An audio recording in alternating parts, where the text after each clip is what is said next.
शेतात तिकडं शेतकरी बाप बांधावर आत्महत्या करत असतो आणि इकडं नोकऱ्या मिळत नाहीत म्हणून कंपन्यांपासून उदास झालेला सुशिक्षित तरुण इकडे आत्महत्या करतो। जगायचं कसं या लोकांनी? याच्यावरती काहीही बोललं जात नाही, यावर चकार शब्द काढला जात नाही, यावर कुठल्याही प्रकारचं भाष्य केलं जात नाही। भाष्य करतात ते फक्त जाहिरातींवर। ए आले का रे पैसे? आले का पैसे? आले आले का पैसे? आले पैसे? आले आले पैसे? तुझ्या काय बापाचा माल होता? पैसे आले का म्हणजे काय? पैसे आले का? कुठले पैसे विचारताय तुम्ही? कुणाच्या पैशाबद्दल बोलताय तुम्ही? काल धनंजय महाडिक सारखा एक डांबीस माणूस बोलतो, सत्तेचा माज बोलतोय त्यांचा। काय बोलतोय तो? काँग्रेसच्या रॅलीमध्ये जर कुणी गेलं तर त्यांचे व्हिडिओ काढा, फोटो आम्हाला दाखवा, बघा आम्ही त्यांचं काय करतो ते। कशासाठी? पैसे आमच्याकडून घेता? तुझ्याकडून घेतो म्हणजे काय बापजाद्याची प्रॉपर्टी विकून दिले का पैसे? काय एकनाथ शिंदेनी तापोळ्याची जमीन विकून पैसे दिले का? देवेंद्र फडणवीसांनी नागपूरच्या रेशीम बंगला विकून पैसे दिले? पैसे आमच्या जीएसटीचे होते, पैसे आमच्या कष्टाचे, आमच्या टॅक्सचे पैसे होते। बरं पैसे तुम्ही दिले म्हणजे असा काय उपकार केला? हे बदमाश लोक बहिणीच्या नात्याची टिंगल उडवतात, त्या बहिणीच्या नात्याची इज्जत काढतात, कारण यांना बहिणीचं नातं कळत नाही। यांना जर बहिणीचं नातं कळत असतं तर आमचे जिशान सिद्दकी ज्या पक्षाकडून उभे राहिलेत त्या पक्षाच्या नेत्याने आपल्याच बहिणीच्या विरोधात बारामतीत उमेदवार उभा केला नसता। मला जिशान भाईवर फार बोलायचंच नहीं, पर जिशान भाई मैं शायद आपकी तरफ से रहती, शायद मुझे आपके लिए बड़ा फक्र होता अगर आप इतना ही सोच लेते कि जिन लोगों की वजह से मेरे पिता का कत्ल हुआ है मैं उन्हीं कातिलों के साथ कभी नहीं जाऊंगा, मैं उन कातिलों के खिलाफ लड़ूंगा, तो फिर हम भी आपको मान लेते। लेकिन आपका इस तरह से फिर उन्हीं कातिलों के साथ सरेआम घूमना यह हमारी तौहीन है। ही महाराष्ट्राची ओळख नाहीये, हे महाराष्ट्राची अजिबातच अस्मिता नाहीये। दादा हो, काही निवडणूक महत्वाची वाटते की कोरोना काळामध्ये जेव्हा सन्मान्य पक्षप्रमुख प्रचंड आजारांनी ग्रस्त होते आणि एका माणसाला अत्यंत विश्वासाने काही काम करायला दिलं आणि त्या माणसाने भलतंच काम केलं। ते भलतंच काम करताना त्याने इथला राजपाट पळवायचा प्रयत्न केला। तो राजपाट पळवताना जाताना जो माणूस सांगत होता की राष्ट्रवादी सोबत जाणं आम्हाला पसंत नव्हतं बरं का, हा राष्ट्रवादी सोबत जाणं आम्हाला पसंत नव्हतं म्हणून आम्ही बाहेर पडलो, आणि त्याच राष्ट्रवादी सोबत पुन्हा पाठ एकदा लव्ह मॅरेज, पुन्हा घटस्फोट, पुन्हा दुपारचं लव्ह मॅरेज। अरे काय धंदा चाललाय? आम्ही काय येडे आहेत का? म्हणजे आम्ही काय बघलत रेडिओ आहे का? आम्ही काय धोत्रावर इन करतो? काय आहे नेमकं? बरं यांची भाषा काय आहे? काय पद्धतीची भाषा वापरतात? कधी संसदरत्न सुप्रिया सुळेंबद्दलची वाहियात भाषा, कधी ते बदमाश काही वाचाळ शिंदे गटाचे त्यांची महिलांबद्दल वाहियात भाषा। काल परवा काँग्रेसचे नेते बाळासाहेब थोरात यांच्या कन्येबद्दल सुजय विखेने वापरलेली भाषा, ही भाषा कधीही महाराष्ट्रात नव्हती। महाराष्ट्राने एक सुसंस्कृत राजकारण बघितलं होतं, त्या सुसंस्कृत राजकारणाचं सगळ्यात जास्त वाटोळं जर कुणी केलं तर ते देवेंद्र फडणवीसांनी केलं। अजितदादा सारख्या माणसावर 70,000 कोटीच्या घोटाळ्याचा आरोप करणारेही हेच होते, आणि पुन्हा अजितदादांच्या सोबत लविंग किसिंग पिसिंग विसरून गेले आणि किसिंग सुरू झालं। काय धंदा आहे?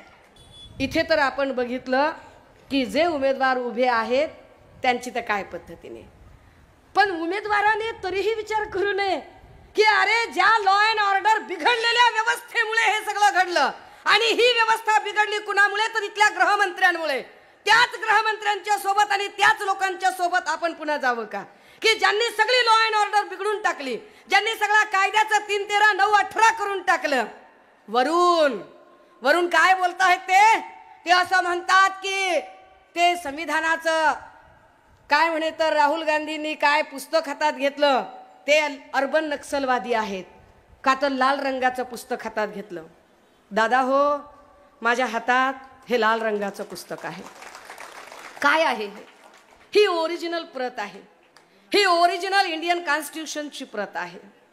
ही ओरिजिनल कॉन्स्टिट्यूशनची प्रत या देशामध्ये लिहावे कसे, बोलावे कसे, चालावे कसे, शिकावे कसे, नोकरी कशी मागावी, प्रमोशन कसं मागावं, इन्शुरन्स कसा करावा, घर कसं घ्यावं, अपघाताचा विमा कसा मागावा, जगावे कसे, मरावे कसे, पुरावे कसे, या प्रत्येक गोष्टीचा कायदा ज्याच्यात लिहिलं ती कायद्याची ही प्रत.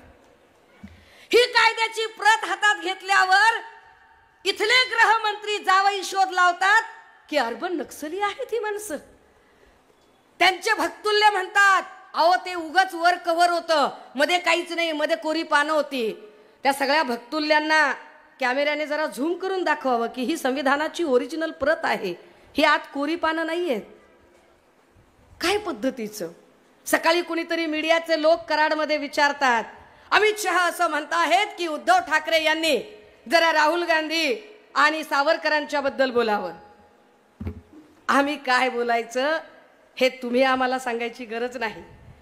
महाराष्ट्रात येऊन तुम्ही ज्या छत्रपती शिवरायांच्या नावावर मतं घेतली त्या छत्रपती शिवरायांबद्दल तुमचं काय धोरण आहे हे एकदा आम्हाला कळलं पाहिजे. महायुतीचं एकूण काय धोरण आहे ते एकदा कळलं पाहिजे.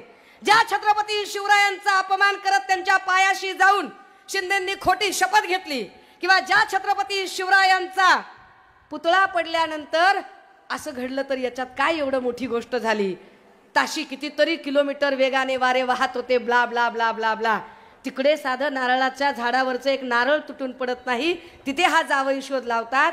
त्या आमच्या छत्रपती शिवरायांचा अवमान झाला, त्यावर काय बोलायचं बरं अमित शहाजी? यावर जरा उत्तरं त्यांनी दिली पाहिजेत, पण त्यावर ते चकार शब्द काढत नाहीत. दादा हो, हे सगळं जे अत्यंत विसंगतीने भरलेलं वातावरण आहे याला उत्तर द्यायचं असेल तर ते उत्तर एकच आहे की महाराष्ट्रात मशाल पेटली पाहिजे. याला उत्तर एकच आहे की महाराष्ट्रात आता बदल होणं गरजेचं आहे. ज्या लोकांनी सामान्य नागरिकांना गृहीत धरून हे सगळं फोडाफोडी आणि विश्वासघाताचं राजकारण केलंय अशा लोकांना त्यांची जागा दाखवली पाहिजे.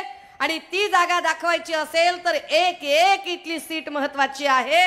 आणि या न्यायाने वांद्रे पूर्व ही सीट अधिक महत्वाची ठरते. आणि म्हणून आणि मला आनंद आहे, मला अभिमान आहे की या सीटवरून एक असे शिलेदार उभे आहेत की एवढा सगळा फोडाफोडीचा पाडापाडीचा काळ चालू होता तरी सुद्धा न डगमगता त्यांनी ताकदीने पक्षाच्या सोबत थांबले. ते म्हणाले की मी राज्यभर सगळीकडे गेलोय. वरुण भैया, आम्ही तुम्हाला सांगितलं पाहिजे की तुमच्या प्रचार सभेच्या साठी इथे केजवरून, परळीवरून, अंबाजोगाईवरून, लातूरवरून सगळी युवा सेनेची पोरं तुमच्या सभेसाठी आलेली आहेत. आणि त्या सगळ्या पोरांना वाटतंय की आमचा युवा सेनेचा नेता जिंकला पाहिजे. म्हटलं का रे तिथून आलात? तर ते म्हणतात ताई खायची गोष्ट होती का? सिनेट मध्ये 10 पैकी 10 मार्क कमवलेला आमचा माणूस आहे. ती 10 पैकी 10 गुण ज्याने मिळवलेले आहेत आणि महाराष्ट्र उभा आडवा पिंजून काढलेला आहे. आणि ज्यांना प्रश्नांची तोंड ओळख आहे, जाणीव आहे, त्याचं सोल्युशन आहे, अशा माणसाच्या पाठीशी उभं राहायचं आहे. आणि म्हणून येत्या 20 तारखेला आपल्याला ईव्हीएम मशीन मधलं 4 नंबरचं बटन, 4 नंबरचं चौक किती रस्त्यांनी मिळून बनतो? 4. घराला भिंती किती? खुर्चीला पाय किती? ईव्हीएम वरचा नंबर किती? बस आपल्याला 4 नंबरचं बटन दाबायचंय आणि ताकदीनं सांगायचंय. काय सांगायचंय? समोरच्या उमेदवाराला सांगायचंय, बापू तुझ्या हातात जरी काही तू बांधलं असलं तर टाइम फक्त आमचाच आहे बरं का, टाइम आमचाच आहे. आणि त्यामुळे आमचा जो टाइम आहे तो टाइम आम्ही डंके की चोट पर सांगतोय. लढणार आणि भिडणार, महाराष्ट्रात फक्त आणि फक्त मशाल पेटणार. ती मशाल ताकदीने पेटवण्यासाठी. आणि हो, मी विसरून जाईल हे सांगायला, मी गेली 10-12 दिवस जेव्हा फिरते आणि विदर्भ मराठवाड्यातले 15 जिल्हे फिरल्यानंतर मला हे पक्क कळलेलं आहे की महाराष्ट्रातलं वातावरण, टीव्हीवरच्या जाहिरातींवर जाऊ नका, खात्रीनं सांगते की महाराष्ट्रातलं वातावरण पूर्णतः फिरलंय. आता जनतेचं ठरलंय, महाविकास आघाडीचं सरकार येणार आहे. आणि कदाचित हेच कारण आहे की ज्या पद्धतीने लोकसभेला त्यांना अजिबात निवडणुकीचा सूर सापडला नव्हता, आता सुद्धा महायुतीची अवस्था तीच आहे की आधी त्यांना वाटलं बहीण तारेल का, आता बहीण तारत नाही वाटल्यावर ते कटेंगे बटेंगे सारखा लुटूपुटूचा खेळ खेळायला लागले. पण महाराष्ट्राची जनता, वांद्र्याची जनता इतकी सजग आहे की ते ठरवून सांगतील, ना कटेंगे ना बटेंगे ना हटेंगे, आप बस डटेंगे, लड़ेंगे, जीतेंगे. जय हिंद, जय महाराष्ट्र.